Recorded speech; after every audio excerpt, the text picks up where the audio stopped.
ગુજરાત પર 4 દિવસથી સિસ્ટમ સક્રિય થતાં સુરત સહિત દક્ષિણ ગુજરાતમાં ભારે વરસાદની આગાહી કરવામાં આવી છે.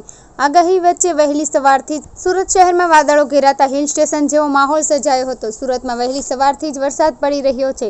Athwa gate, Piplod, city light સહિતના વિસ્તારોમાં ધીમે ધીમે વરસાદ પડી રહ્યો છે. સુરત જિલ્લામાં ભારે વરસાદની આગાહી લઈને ઓરેન્જ એલર્ટ જાહેર કરાયું છે. છેલ્લા ઘણા દિવસથી વરસાદે વિરામ લીધો હતો, જેને કારણે વાતાવરણમાં બફારાનું પ્રમાણ સૌથી વધુ જોવા મળ્યું હતું.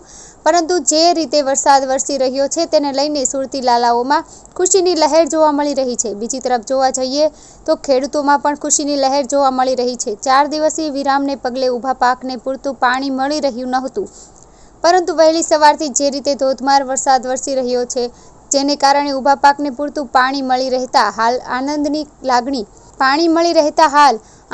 લાગણી ખેડૂતોમાં જોવા મળી રહી છે. બીજી તરફ કલેક્ટર દ્વારા ડિઝાસ્ટર વિભાગ શરૂ કરવામાં આવ્યો છે, જ્યાં રાઉન્ડ ધ ક્લોક તમામ પ્રકારની માહિતી મેળવવામાં આવી રહી છે. આ સાથે નોકરિયાત વર્ગ અને વિદ્યાર્થીઓને વરસાદના કારણે ભારે હાલાકીનો સામનો કરવો પડી રહ્યો છે.